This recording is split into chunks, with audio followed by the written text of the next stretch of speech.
Yo, yo, he is. She is living it. Oh God.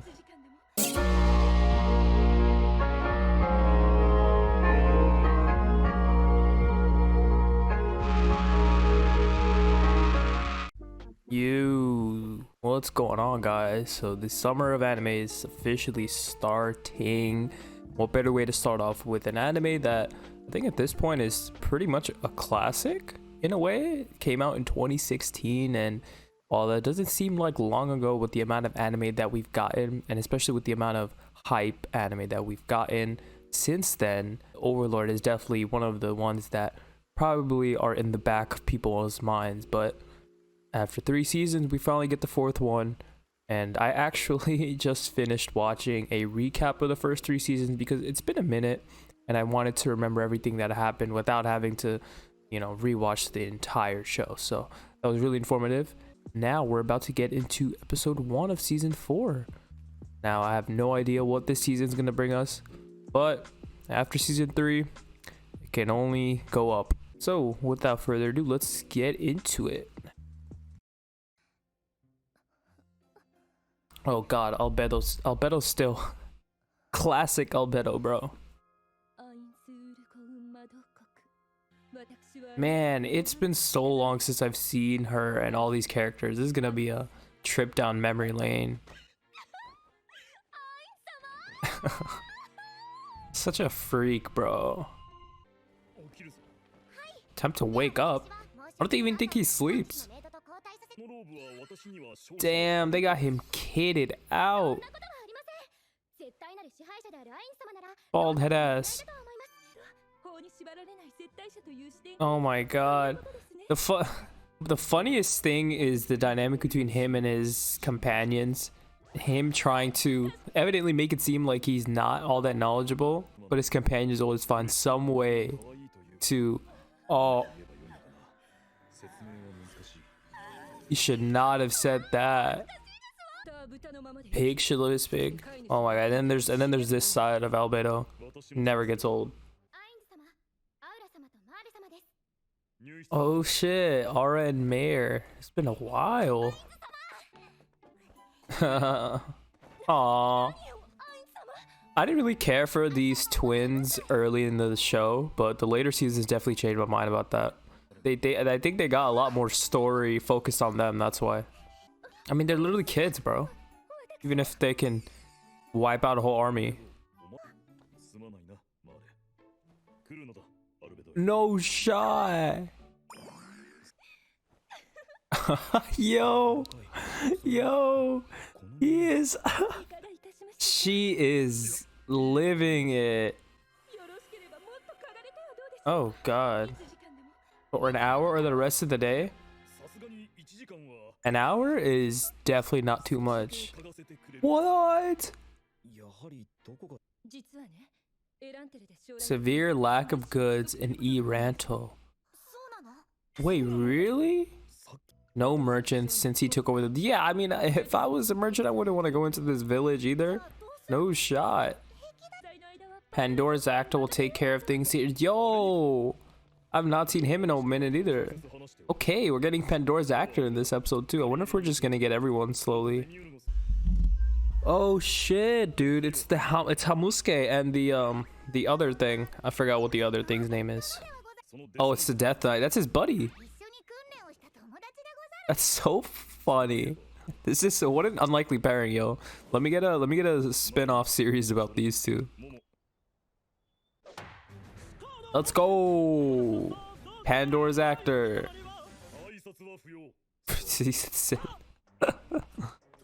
Keeping it short and sweet, huh? Haven't touched any magic items for a while now. Oh, that's why he's going crazy.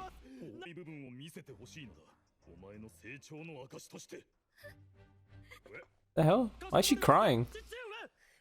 I guess his relationship with Pandora's actor is a little bit different than since he's the one that created him. I could see why he would want to treat him a little bit differently. Maybe having Death Knights everywhere isn't the most productive thing. Nobody's gonna want to come outside if they see all these fucking undead 10-foot knights just walking around. Yeah, dude, I would literally be acting the same.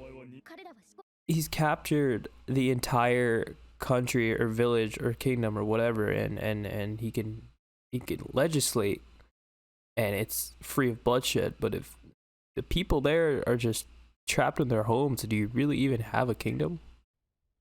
Nobody in the Adventurers Guild either. That's how you know nobody's even coming to this kingdom.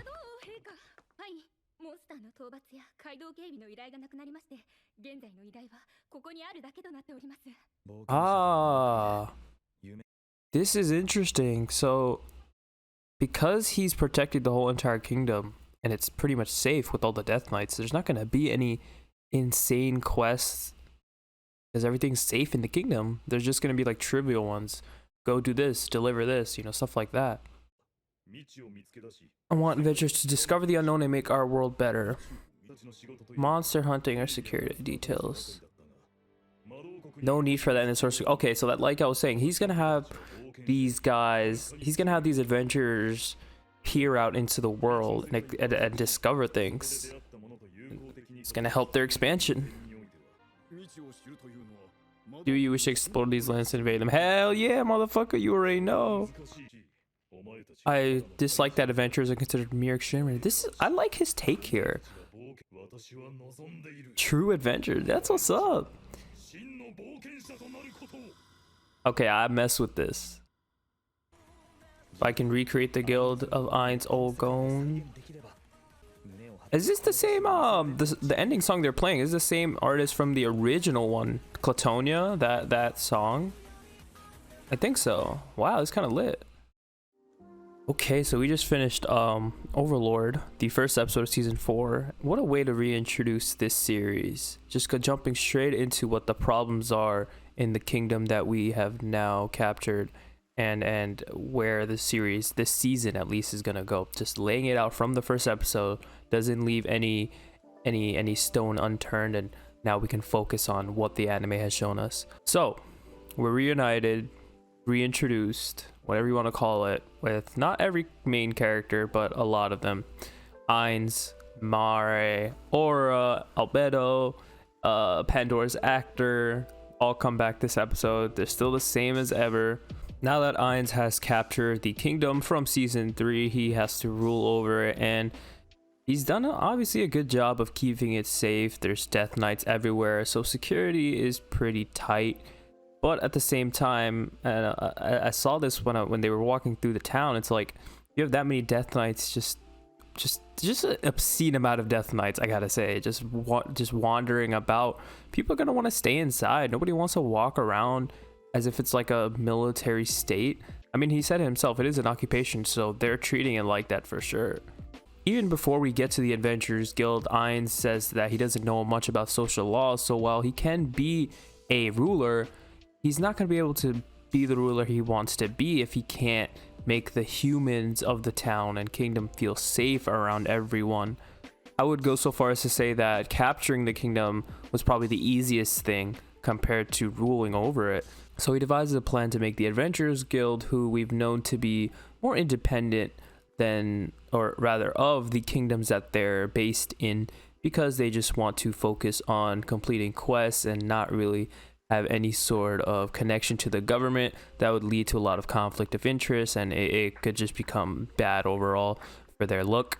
But in this special case, Ainz wants the Adventurer Guild to focus on improving connections with the people in the kingdom, while at the same time adventuring out into the unknown lands to figure out what's out there, what kingdoms, villages, people are there, spread the name of Ainz Old Gone. And he says straight up, yeah, depending on who you find, if they're hostile, we might have to invade, but I want you guys to focus on adventuring and actually be true adventurers, not just exterminators, not just people who go exterminate a clan of goblins here or go clear a dungeon there. Just, you know, actually explore and adventure. And I don't think that's noble, but I think it's pretty efficient, considering the fact that he knows both him and the people under him don't necessarily know how to properly interact with humans in this world. One, because half of them, or rather most of them, don't see humans as equal, but as lesser beings. So why not have the actual humans focus on that part? And they might as well, you know, it's not like they need to exterminate anything or they need to protect anyone, considering the kingdom is pretty safe. I mean, we saw it ourselves. There were basically no security or battle focused quests in the Adventurers Guild. That's why there's no adventures. That's pretty much what it seems like this season is going to be about. Spreading the name of Ainz, building the guild back up, and trying to actually create connections with kingdoms rather than just invading. And he should probably start focusing on his own kingdom at the same time that he's trying to focus on spreading and discovering new places. Because if Ainz wants to actually have a kingdom and actually be a magnanimous ruler, then he needs to win the hearts of the people that he just occupied. So yeah, I like the start of this season. Seems like we are gonna be getting a focused objective, and if this means what I think it means, we might actually be seeing perspectives of adventurers that are probably brought into the story to do the exploring, and maybe we'll get some more different perspectives this time around. So yeah, that's gonna do it for this one though. If you guys enjoyed the video, be sure to leave a like. Overlord is back. Great way to start off the summer season, and hopefully it meets our expectations. So yeah, I will catch you guys on the next one. Hit that sub button too. Peace.